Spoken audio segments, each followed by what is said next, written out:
Hi, it's Pat Gillis here. And the other day, someone asked us a question as to how do we choose which horse we want to use for which rider? Like, how do we make that decision? And that's a pretty good question, actually. The first thing we think about is the rider's weight. They say that a horse can carry 20% of his own weight. So, just to keep the math simple for someone like me, that means if the horse weighs 1,000 pounds, he can carry a 200-pound rider, right? Right. Okay, but you know what the funny thing is? I've had horses over the years that have been bigger than that, have weighed more than that, but I still wouldn't have put a lot of weight on them just because some of them had a bit of a long back. Some of them, they just weren't, conformationally, they weren't as strong. And so it's a good starting point, though, that 20% of the weight thing. It's a good starting point. The next thing we think about is the sort of the height of the rider, or especially the length of the rider's leg. So if you have a horse like Lottie, like if you look, now not only is Lottie a little bit overweight, but she's also a really big barreled horse. Like she's got what we call well-sprung ribs. Don't you, sweetheart?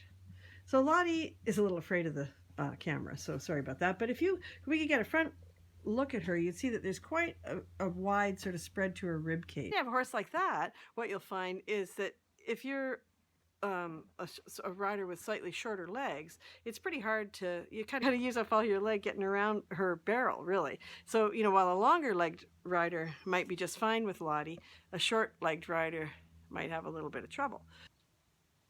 The third thing I think about, and this is something that, I mean, this is a formula that only works if you're teaching kids, but we have used this formula, I would guess, I don't think we've not used it ever in the 35 years. I can't remember a time where I haven't used this formula, and that is that a child's age and the horse's age, if you add it together, it should come to 20. And that's a pretty hard, fast rule around my place, and I never really regret it. I mean, I never want to see a 6-year-old kid on a 4-year-old horse. That 4-year-old horse is still learning things himself, and he's apt to be not as relaxed about the mistakes that inevitably beginner riders will make.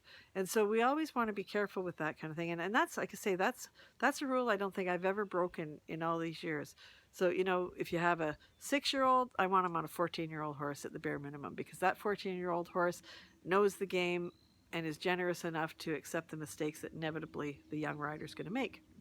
So the final criteria that we're looking for when we decide which horse is going to be ridden by which rider is what we call the horse's flight response.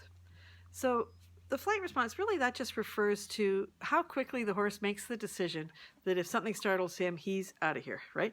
And so some horses, that's hair trigger. Like, it's just, they don't stop, they don't think about it. Like, you know, we've had horses in the past that a car in a parking lot could beat the horn, and it could be, you know, 200 yards away, and that horse is gone, right? And then we got the other end of the spectrum. You have horses like Dex. Now, Dex is the kind of guy that if he heard a car horn beeping in the parking lot, he might flick an ear towards the car. He might. And he also, if the car kind of drove towards him kind of slowly and got about maybe the bumper 2 feet away from him and beeped the horn, Dex might get out of the way. He's pretty calm, Dex is. Everybody should be so lucky as to have a horse like Dex to learn to ride on, because he's just as generous and kind as could be. And, you know, sometimes you'll see on Facebook, people will be asking, they'll say, you know, what we're looking for is a horse with more whoa than go. That's what they mean. They don't. What they're referring to is that flight response. Is how fast does the horse make the decision to be gone? And for Dex, he would really rather consider all of the circumstances, think about it, decide whether or not it's worth actually taking off. Which brings me to a real pet peeve of mine, and that is when you hear people say things like, "Oh, don't worry about it. It's only a school horse." I don't know about you, but that makes me as cross as could be. There's no such thing as only a school horse. These horses are worth, a horse like Dex is worth his weight in gold. Like, he's such a good and generous soul, and he takes care of his riders all the time. And I know he's never going to win a gold medal, but you know what?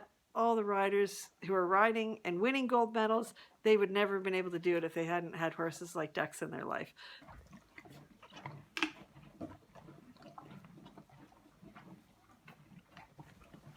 So if you're watching this anywhere besides at our blog, which is at ismyhorsehappy.com, go on over there, scroll down, leave a message, and let me know if you've ever met some saint-like horses like Dex. And remember to thank your horse.